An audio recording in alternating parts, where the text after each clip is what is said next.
오늘 주실 말씀은 골로새서 1장 21절로 23절입니다. 다 함께 합독하시겠습니다.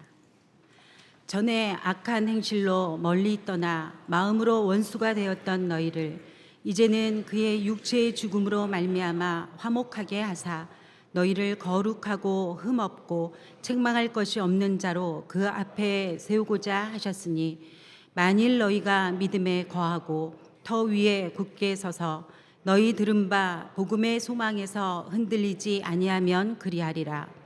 이 복음은 천하 만민에게 전파된 바요 나 바울은 이 복음의 일꾼이 되었노라. 아멘. 유성 목사님께서 성도의 삶, 믿음의 거하기란 제목으로 말씀 전해 주시겠습니다.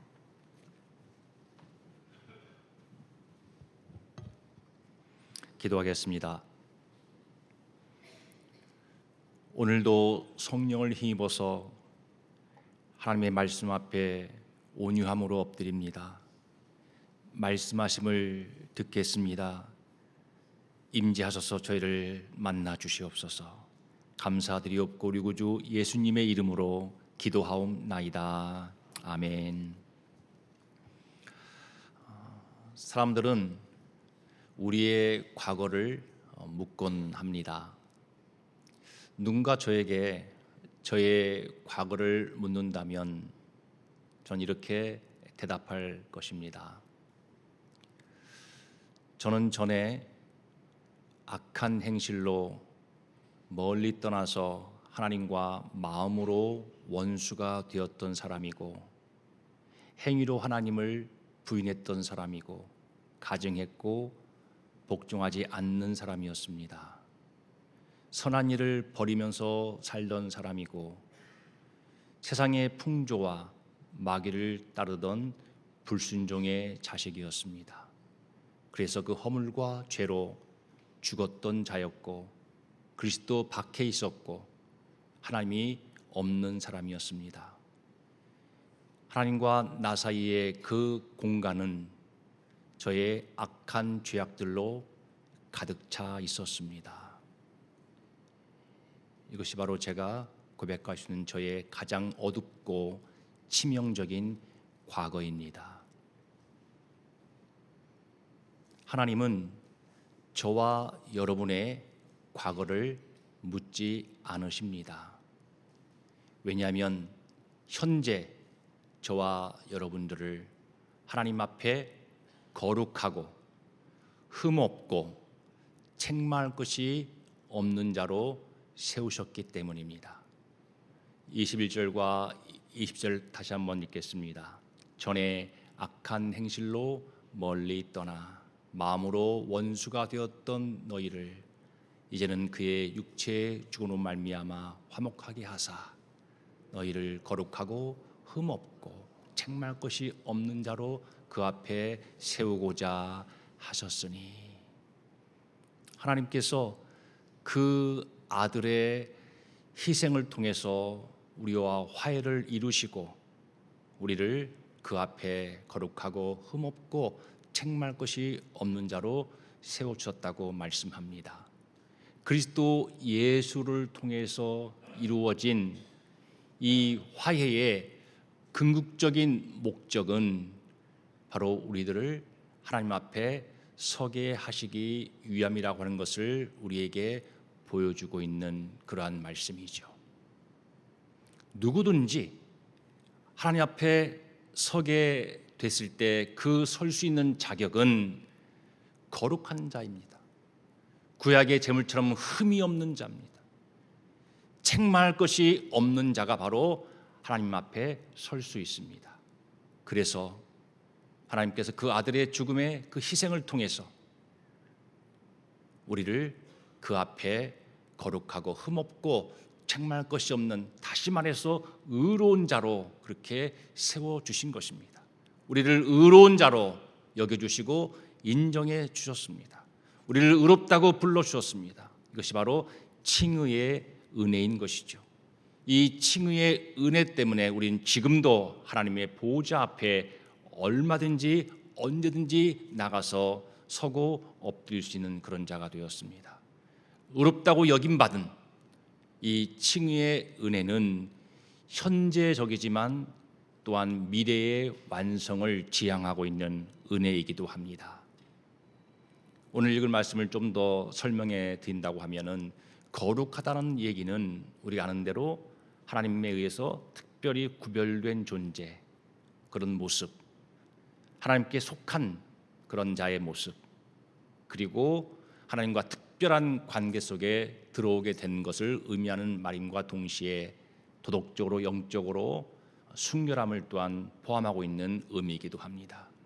우리 그리스도인들은 이제 그 그리스도의 공로로 말미암아서 하나님 앞에 거룩한 자로 인정받은 사람으로 지금 살고 있는 것입니다. 흠이 없다라고 하는 것은 흠결이 없는 온전한 상태를 말하는 것이지요. 저 여러분, 예수를 믿는 사람들은 이제 예수께서 그 믿는 자를 위해서 흘리신 그 보혈로 말미암아 모든 자가 다 씻음 받아서 흠이 없는 자로 간주되어서 하나님 앞에 서게 되었습니다. 그 그리스도의 완전함을 덧입어서 흠 없는 자로 그렇게 하나님 앞에 서게 된 것이 바로 저와 여러분인 것이지요. 또한 책망할 것이 없다라는 얘기는 법정적인 용어인데, 법정에서 고소를 당했을 때에 그 고소가 아무 필요가 없게 된 것, 그 고소가 기각되어서 이젠 죄 없다고 판명된 것을 의미하는 그런 용어인 것입니다. 저와 여러분이 이제 그리스도의 의를 힘입어서 그리스도의 의로 말미암아서 더 이상 사탄에게 고소당할 필요가 없는 그런 이유가 없는 사람으로 이 땅에 살게 되었다는 것입니다. 이러한 자로 우리를 그 앞에 세우셨다는 것이죠. 너희를 이러한 사람으로 그 앞에 세우고자 하셨으니, 이 말씀은 이제 그리스도의 화목사역의 목적이 바로 우리를 하나님 앞에 온전한 상태로 세우시기 위함임을 똑똑히 보여주고 있는 그러한 구절입니다. 많은 주석가들이 이 말씀은 현재와 미래적 의미 모두를 다 내포하고 있다고 보는 것이죠. 우리가 이제 그리스도 예수 안에서 하나님의 은혜로 거룩하고 흠없고 책망할 것이 없는 자로 우리가 서게 되었는데, 또한 그것은 지금만 우리가 누린 것이 아니고 이 상태는 장차 완전하게 이루어질, 그래서 그 구원이 우리의 그런 온전한 모습이 완전히 우리의 현실이 되는 완전한 구원을 누릴 것임을 우리에게 강조하고 있는 그러한 말씀으로 우리가 이해를 합니다. 그래서 이 구절은 신자의 현재적인 위치 그리고 궁극적 미래의 상태에 대해서 암시해 주고 있는 그러한 말씀이기도 한 것이죠. 그래서 바울은 이 두 가지 측면을 다 강조함으로써 우리가 지금 이제 하나님의 은혜로 그런 모습으로 그런 상태로 주 앞에 서게 되었음을, 언제든지 하나님의 은혜의 보좌 앞에 거룩한 자로 나가 하나님께 은혜를 구할 수 있는 자가 되었음에 대해서 기뻐하고 감사하며 살되, 또한 미래의 영광의 소망을 갖고 살려고 하는 그런 권면을 이 말씀 가운데 담고 있는 것이지요.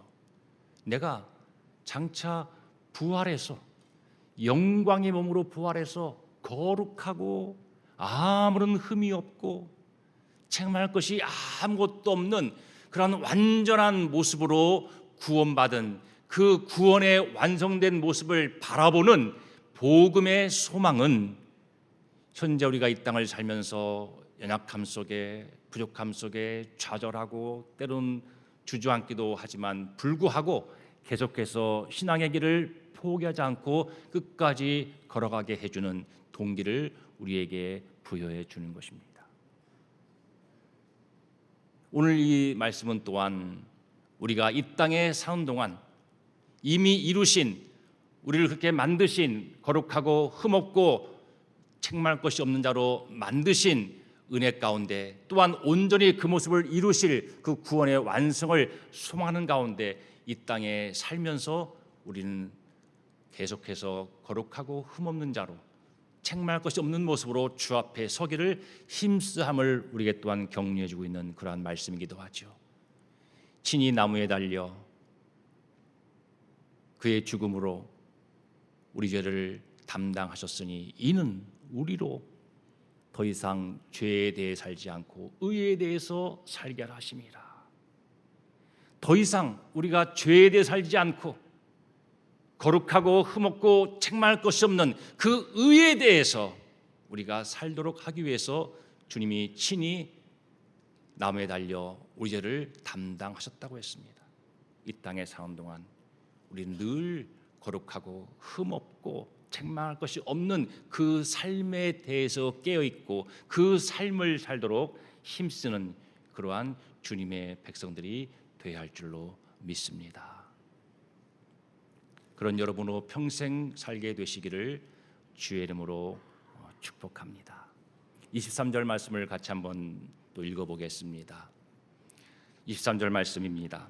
만일 너희가 믿음에 거하고 터 위에 굳게 서서 복음의 소망에 흔들리지 아니하면 그리하리라. 이 복음은 천하 만민에게 전파된다요. 나 바울은 이 복음의 일꾼이 되었노라.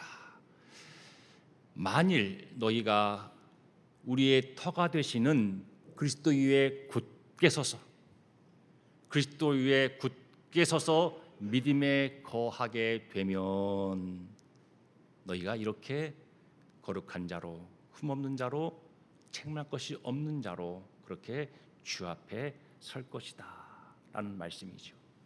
이 만일 믿음에 거하면이라는 이 내용을 가지고 여러 해석이 있습니다. 많은 신학자들과 또 설교가들이 믿음은 과거에 한 번에 했던 그런 고백이나 어떤 갖고 있던 신념으로 국한되지 않고 현재 신자의 삶 속에서 지속적으로 드러나야 되는 동적인 개념으로 이해를 합니다. 구원이 단번에 이루어지는 것이 아니고 신자의 구원은 그 삶 속에서 계속 이루어지는 것이고 그리고 최종적으로 마지막 심판의 때에 가서야 완성을 확인할 수 있다라고 그렇게 그분들은 주장하지요. 성경이나 교회 역사 속에서 믿음을 포기한 분들의 사례들이 한 번 얻게 된 그런 믿음이 영원히 구원을 보장하지 않음을 보여주는 것이라고 그분들은 주장을 하는 것이죠. 그렇게 주장하는 이유는 성경 안에 그렇게 주장할 만한 내용들이 많이 있다고 그렇게 이해하고 그렇게 믿기 때문입니다. 로마서 11장 20절을 같이 한번 보겠습니다. 너희가 만일 하나님의 인자하심에 거하면 그 인자하심이 너에게 있으리라. 그렇지 않으면 너희도 찍히리라. 늘 너희가 하나님의 인자하심에 믿음으로 머물러 있지 아니하면 너도 찍히리라 그랬습니다. 한 번 구원이 영원한 구원을 보장해 주는 것이 아니라는 것이죠.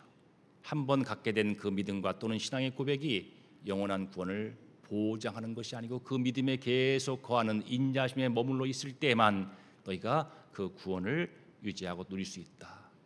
아니면 너희도 찍힌다는 말씀입니다. 잘하는 말씀 마태복음 24장 말씀도 같이 볼까요? 그러나 끝까지 견디는 자는 구원을 얻으리라. 끝까지 견뎌한다는 말씀으로 그분들은 그렇게 주장하는 근거 구절을 또 찾고 이해합니다. 그 밖에 많은 구절들이 성경에 있는 것이죠. 구원은 마지막 심판 때까지 유보되어 있다라고 주장하는 분들은 이 23절 만일 너희가 믿음에 거하면이라는 구절을 이 만이란 말을 조건으로 그렇게 이해해서 신자가 믿음을 버리지 않고 믿음의 길을 포기하지 않고 자신의 힘으로 그 구원을 유지해야만 마지막 때 그 구원의 완성을 누리는 것이다. 그렇게 이해하고 그렇게 해석을 하는 것이죠. 그러나 또한 우리 전통적인 개혁주의에서는 참된 믿음을 가진 사람들은 너무나 당연하고 자연스럽게 그 안에 계신 성령에 의해서 계속 믿음에 거하게 된다고 확신하는 가운데 이 만일이라는 말을 성도들에게 경각심을 주는 목적을 위해서 기록된 표현이다. 그렇게 해석을 하고 있습니다. 성도들이 신실한 믿음 생활을 계속해서 하기 위해서 독려하는 말씀이면서 또한 하나님께서 그 은혜로 시작하신 구원이 확실해서 반드시 끝까지 하나님의 택하신 백성들을 지켜 인도하신 가운데 마지막에 온전한 그 거룩하고 흠없는 책망할 것이 없는 그러한 구원을 완성시켜 주실 것임을 상기하게 하는 목적으로 그렇게 표현되어 있다고 여기고 그렇게 믿는 것이죠. 이 개혁주의 신학에서는 전통적인 개혁주의 신학에서는 성도의 견인 교리를 강조합니다. 이 성도의 견인 교리에 의하면 참된 신자는 하나님의 은혜로 끝까지 믿음에 거하고 구원을 잃지 않는 것입니다. 그 믿음으로 인해서 하나님 앞에서 의롭다고 선언된 사람들은 그 선언이 최종적인 것이고 변치 않는 것이므로 마지막 때까지 반드시 보호하심 속에서 신앙생활을 유지하다가 그 온전한 구원의 완성을 누리고 영생을 누린다고 그렇게 말씀하고 있는 것입니다. 그래서 우리가 잘 아는 그 말씀들 있죠. 유다서에도 하나님을 이렇게 표현하고 있습니다. 1장 24절 능히 너희를 보호하사 거침이 없게 하시고 너희로 그 영광 앞에 흠이 없이 기쁨으로 서게 하실 이시다. 하나님이 능히 그 능력으로 우리를 보호하신다는 거예요. 넘어지지 않도록 신앙을 포기하지 않도록 어떤 유혹이 있더라도 우리를 꼭 붙들어 보호하셔서 마지막 때 하나님의 영광 앞에 흠이 없는 자로 기쁨 가운데 서게 해주실 것이다 라고 하나님께서 끝까지 붙들어 주실 것을 믿는 믿음의 용기를 주는 말씀으로 그렇게 이해하고 있죠. 잘 아는 고린도전서 1장 8절 말씀도 주께서 너희를 우리 주 예수 그리스도의 날에 책망할 것이 없는 자로 끝까지 견고하게 하시리라. 주께서 우리들을 그 그리스도 예수의 날 마지막 심판의 때 책망할 것이 없는 자로 끝까지 견고하게 우리를 붙들어 주신다라고 주장하는 그런 내용으로 이해하는 것이 바로 성도의 견인교리의 중요한 핵심 내용인 것이죠. 에베소 2장 8절 글도 같은 내용으로 이해할 수 있는데 너희는 그 은혜에 의하여 믿음으로 말미암아 구원을 받았으니 이것이 너희에게서 난 것이 아니요 하나님의 선물이라. 이 말씀을 어떻게 이해하고 해석하냐면 하나님의 은혜로 우리가 그 믿음을 받은 것이죠. 은혜로 주어진 그 믿음인 것인 것처럼 우리가 그 믿음 안에 늘 거하는 것도 하나님의 은혜와 주권에 의존하는 것이다라고 그 본문을 그렇게 이해합니다. 한 번 받은 믿음도 은혜로 받았지만 또 계속 믿음 안에 거하게 되는 것조차도 하나님의 은혜와 주권에 우리가 의존해서 누릴 수 있는 은혜인 것이다라고 그렇게 성경을 해석하는 것이죠. 따라서 이분들은 23절 만일 너희가 믿음에 거하며 이라는 말씀을 신자가 자기의 힘으로 구원을 유지해야 하는 것이 아니라 신자들이 이제 그 구원의 완성을 믿는 확신 속에서 이 땅에 사는 동안 믿음 안에서 계속 성장하고 열매를 풍성히 맺어 가야 할 것임을 격려하는 말씀으로 그렇게 그 구절을 이해하고 해석하는 것이죠. 이러한 각각의 주장들은 성경의 해석과 신학적 원리에 따라서 다르게 이해될 수 있는 것입니다. 각각의 이 해석은 사실은 성경의 특정 진리를 강조함으로써 해석이 달라지는 것이기 때문에 우리가 이 해석이 맞다 또는 저 해석이 더 맞는 것이다 라고 할 것이 아니로 각자 강조하는 특정 구절을 가지고 그렇게 주장하고 그렇게 믿는 것이기 때문에 우리는 통합적이고 균형적인 이해를 가지고 이 성경들을 보고 또 이 주장들을 우리가 받아들일 필요가 있는 것입니다. 구원의 확신과 그리고 믿음의 지속성에 대한 책임 사이에 있는 이 긴장 속에서 우리는 균형을 유지하면서 신앙생활을 해야 하는 것이지요. 그런데 실상은요, 앞으로 절대 하나님을 떠나고 싶거나 믿음을 버리고 싶은 생각이 추호도 없는 저와 여러분에게 구원이 마지막 때까지 하나님의 은혜로 계속 유지되는 것인지, 믿음을 버리면 구원받지 못하는 것인지, 이 주장은 사실은 별 의미가 없어요. 우리는 그런 생각이 추호도 없잖아요. 끝까지 우리가 믿음 안에 거하고 하나님을 끝까지 믿기를 바라는 마음으로 지금까지 왔고 앞으로도 그럴 것입니다. 그런 우리에게 이 시간 중요한 것은 지금 저와 여러분을 향하신 하나님의 마음인 것이죠. 어떤 마음일까요? 하나님 마음이 네가 늘 믿음 안에 거하여 살기를 나는 원한다 하는 것이죠. 하나님이 주신 그 믿음 안에 늘 머물러 그 믿음 안에 거함을 통해서 실제 우리 삶의 현실이 될 수 있는 하나님과의 그 깊고 신실한 교제를 우리가 누리기를 원하시는 마음 가운데 믿음 안에 거하기를 우리에게 바라시는 것이죠. 믿음 안에 거할 때 우리는 하나님과의 깊고 신실한 관계를 누릴 수 있다니까요. 어느 누가 그 믿음 밖에 있고 그 믿음이 약해진 가운데 있는데 하나님과 신실한 깊은 관계를 현실로 누릴 수 있겠습니까? 하나님은 우리가 그렇게 하나님과 깊고 신실한 관계를 같이 맺으면서 교제하기를 원하시는 마음 가운데 믿음 안에 거하여 살라라고 말씀하십니다. 또한 우리가 믿음 안에 거할 때만 우리는 일상 속에서 하나님의 구원을 경험하고 누릴 수 있기 때문에 우리에게 늘 믿음 안에 거하라 말씀하는 거죠. 그 믿음 안에 거하여 살 때 우리는 일상생활 속에서 하나님의 구원을 늘 경험하고 발견한다니까요. 그래서 우리가 그러한 구원의 누림 속에서 기쁨과 감사로 하나님을 영화롭게 하는 그러한 가장 복되고 가치 있는 한날 한날 그러한 인생을 살기를 원하시는 아버지의 마음이 얘들아 늘 믿음 안에 거하여 살아라 하는 것이지요. 이 하나님 마음을 오늘 감사로 받으시는 여러분 되시기를 주의 이름으로 축복합니다.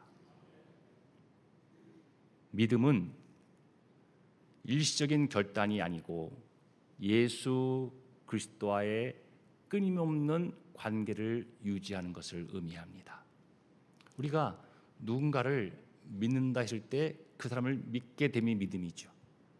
누군가를 믿어 할 때 그 믿게 된 상태가 계속 이어진 상태를 말하는 거죠. 믿음은 믿게 됨입니다. 그리고 믿음은 그러한 상태인 것이죠. 그러한 상태인 것이죠. 예수 그리스도를 우리의 구주로 그 하나님의 사랑 우리가 믿게 되었어요. 그리고 믿음은 그러한 상태인 것이죠. 우리가 늘 거해야 되고 유지해야 될 믿음이 무엇인가 라고 할 때 오늘 이 자리에 계신 우리 초신자 교우들을 위해서 제가 좀 쉽게 설명해 보겠습니다. 어떤 암 환자가 있습니다. 절망하고 포기하는 마음 가운데 있는데 어느 날 어떤 귀가 번쩍 뜨이는 얘기를 듣습니다. 의사 한 명이 계신데 네가 걸린 그 암의 최고 권위자래. 많은 환자 고침받았대. 보니까 정말 많은 그런 암 환자를 치료한 실력 있는 의사임을 알게 되었습니다. 그리고 다행히 실제적으로 그 의사의 수술을 통해서 그 치료를 통해서 깨끗하게 완치된 환자들을 여럿 만날 수 있었습니다. 그 얘기를 다 듣게 되었습니다. 그리고 그동안 신문에 보도되었던 그분의 업적에 대한 기사도 보았습니다. 그리고 그분이 그 쌓아놓은 업적들을 연구한 내용들을 세계 학회에 발표한 논문까지 읽게 되었습니다. 그 의사를 신뢰하게 되었습니다. 아, 이분은 나를 정말 고칠 수 있겠구나. 이분이라면 내 암을 깨끗하게 고쳐줄 수 있겠구나 라고 신뢰하게 된 것이죠. 믿음입니다. 신뢰하고 나니 이제 의사를 찾아갔습니다. 그리고 자기 몸을 의사에게 의탁해서 치료해 달라고, 수술해 달라고 그렇게 의지하고 의존했지요. 의사를 믿는 믿음의 내용입니다. 그리고 이 의사를 신뢰하고 그래서 의존하게 된 이 믿음은 그 의사의 말에 곧이곧대로 따르는 것으로 완성된 모습을 보여주는 것이죠. 의사가 시킨 대로 다 하는 거죠. 신뢰하고 의탁했기 때문에 의사가 무엇이라고 말하던 곧이곧대로 다 지키는 겁니다. 수술 전에는 이거 하지 말아야 됩니다. 이거 조심해야 됩니다. 하나하나 꼬치꼬치 옆에 있는 다른 병상의 환자들이 아이 그거 안 해도 돼 그렇게 말해도 의사가 말했기 때문에, 내가 신뢰하고 의탁했던 의사가 말했기 때문에 그 말을 다 듣는 것이죠. 수술 후에는 이런 걸 조심해야 합니다. 언제까지 꼭 이렇게 해야 합니다 라고 하는 말 한마디 놓치지 않고 고스란히 지켜 따라 행하는 것, 순종하는 것, 그것이 바로 의사에 대한 믿음입니다.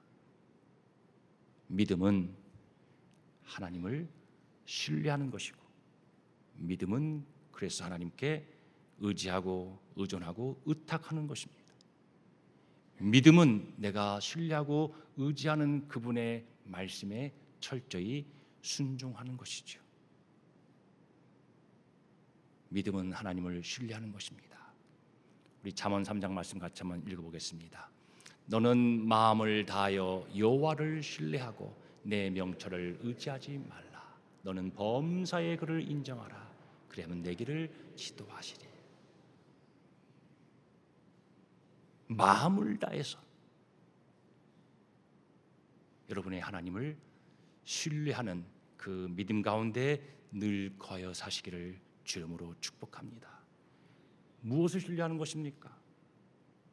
내가 사망의 음침한 골짜기를 지날지라도 해를 두려워하지 않을 것은 주께서 나와 함께 하심이라. 주의 지팡이 막대기가 나를 안위하시나이다.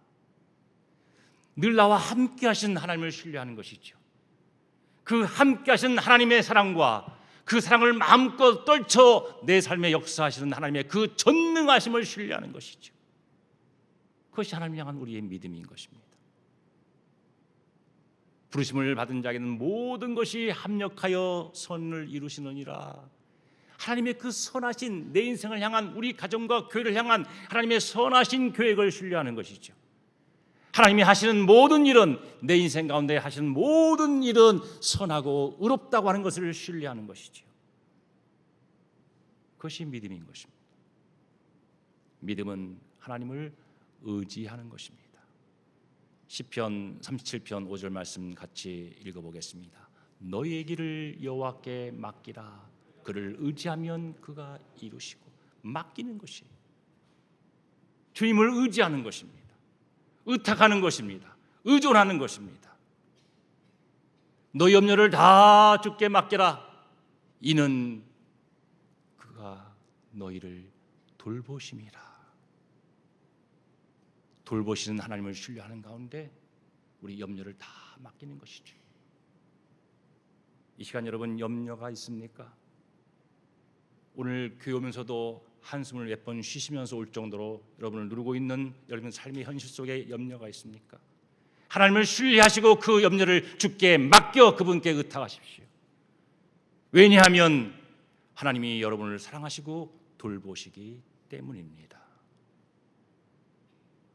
믿음은 하나님께 순종하는 것이죠. 노아가 그랬습니다. 창세기 6장 20절 같이 읽겠습니다.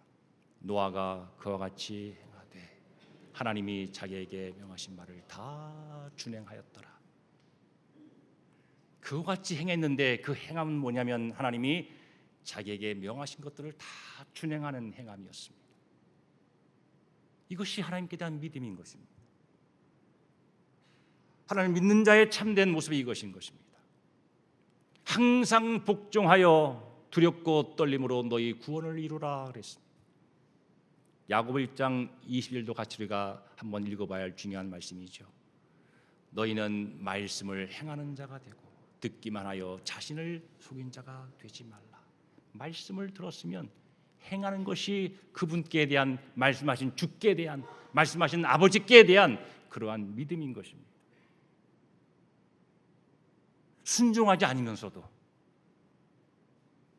내가 믿음에 거하여 있다라고 스스로 속이지 말라라고 하는 그런 말씀인 것이죠.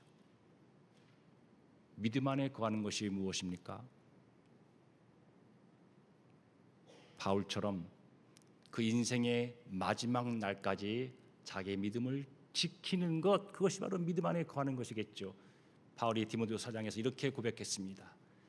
내가 선한 싸움을 싸우고 나의 달려야 할 길을 마치고 믿음을 지켰으니 이제후로는 나를 위해서 의의 멸류관이 예비되었느니라. 인생의 마지막 날까지 싸움이 많았지만, 달려오기 참 힘들었지만, 여러 가지 장애물이 있었지만, 유혹도 많았지만, 그러나 끝까지 나의 믿음을 지키는 그 모습이 바로 믿음 안에 거하는 우리의 모습, 아버지가 바라시고 기대하시는 그러한 모습인 것이지요. 또한 믿음 안에 거하는 것은 우리 구주 예수 그리스도께 꼭 붙어 있는 것입니다. 내 안에 거하라, 나도 너희 안에 거하리니 가지가 포도나무에 붙어 있지 않으면 스스로 열매를 맺을 수 없음 같이 너희도 내 안에 있지 아니하면 그러하리라. 늘 우리 주님께 꼭 붙어 있는 것, 어디를 가도 누구를 만나도 어떤 일 해도 주님께 꼭 붙어 사는 것, 그것이 바로 믿음 안에 거하는 것이에요. 또 하나 더 말씀드려보면 믿음 안에 거한다고 하는 것은 기쁠 때나 슬플 때나 건강할 때나 병들었을 때나 부할 때나 가난할 때나 여전히 하나님을 신뢰하고 하나님을 의지하고 하나님께 순종하고자 하는 선택과 태도와 행동을 지켜내는 것입니다. 우리 고린도후서 13장 5절 말씀을 같이 읽겠습니다. 너희는 믿음 안에 있는가? 너희 자신을 시험하고 너희 자신을 확증하라. 우리가 차를 운행하면서 점검해야 할 필요를 다 잘 알고 있습니다. 비행기는 심지어 뜨기 전마다 항상 점검하고, 버스의 기사들도 매일 버스를 출발하기 전에 매일매일 점검하잖아요. 점검이 중요합니다. 우리 차를 운행하면서 타이어도 점검해야 되고 엔진을 점검해야 되는 것이죠. 타이어가 얼마큼 달았는가, 그래서 수막 때문에 혹시 차가 큰 사고를 당하지 않을까, 우리가 늘 염려하는 가운데 점검하는 것이 지혜로운 것이죠. 그냥 무턱대고 계속 타고 다니는 것이 아니라 또 일정한 시기가 되면 엔진 오일이 충분한가 다시 보충하거나 또 새롭게 가려하는 상황이 아닌가 점검하는 것이 필요하죠. 더 중요한 것은 저와 여러분의 믿음을 늘 점검하며 사는 것이에요. 아침 일어나서 기도할 때 하나님, 오늘도 제가 하루 종일 믿음 안에 거하게 도와주십시오 라고 기도해 시작하고, 하루를 마치고 누웠을 때에 그날따라 잠이 안 오는 그날만이라도 하루의 믿음을 점검해 보는 것이 우리에게 필요한 지혜입니다. 오늘 내가 하나님을 정말 온전하게 신뢰했는가? 하나님을 내가 전적으로 의지했는가? 하나님께 내가 철저히 순종했는가? 돌아보는 것입니다. 그래서 만약에 그것이 부족했다라고 여겨지면 여러분, 하나님을 더 신뢰하기 위해서 하나님의 모습을 여러분에게 똑똑히 보여주고 있는 하나님 말씀 성경을 더 가까이 하셔야 합니다. 믿음은 들으면서 나고 들음은 그리스도의 말씀으로 말미암니다 했기 때문입니다. 여러분이 하나님을 신뢰하는 믿음, 하나님 말씀을 봄을 통해서 그 말씀이 보여주는 하나님을 다시 한번 똑똑히 보고 확인하는 가운데 하나님께 대한 신뢰가 더욱더 여러분 마음을 가득 채울 것입니다. 성경에는 많은 지식이 담겨 있습니다. 많은 지식을 담고 있는 그 성경을 지식을 얻기 위해서 보지 마시고 하나님을 보기 위해서 성경을 읽는 여러분이 되셔야 합니다. 하나님을 보기 위한 성경 읽기, 그것이 여러분이 늘 믿음에 거하여 하나님을 끝까지 온전히 신뢰하게 하는 그러한 지혜로운 여러분의 삶의 모습일 것입니다. 만약에 하나님을 의지하고 의탁하는 것이 참 부족했다라고 점검 후에 여러분이 스스로 여겨지시거든 범사라는 말에 여러분 마음을 집중하고 사시기 바랍니다. 범사에 골라서가 아니고 이것저것 내가 선택해서가 아니고 범사에라는 말, 여러분 마음에 그 말을 두시고 그 범사라는 말에 늘 마음을 집중하고 사시길 바랍니다. 하나님께 순종한 것이 부족했구나라고 판단되어지시거든 대접받고자 하는 대로 남을 대접하라 하는 이 말씀을 입에 달고 사셔야 됩니다.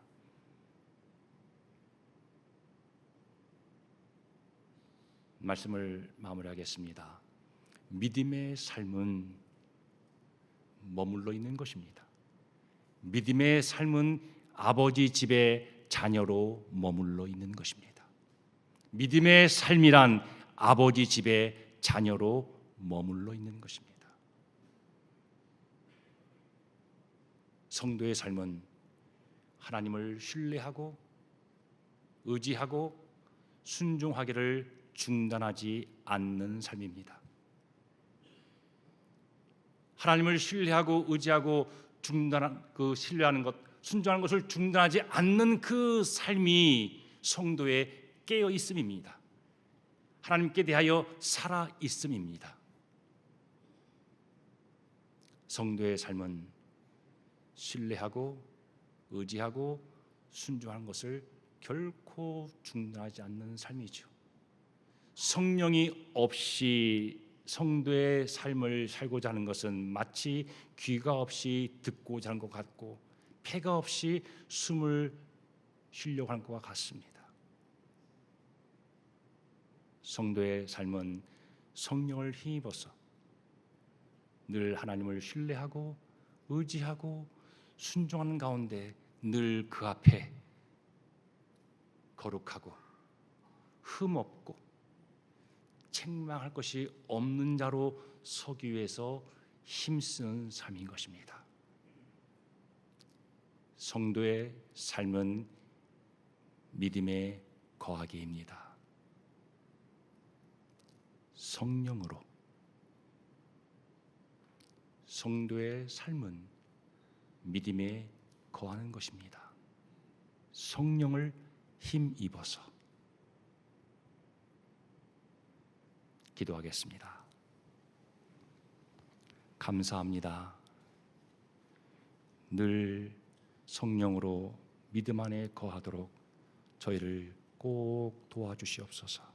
예수 그리스도 이름으로 감사하며 기도하옵나이다. 아멘.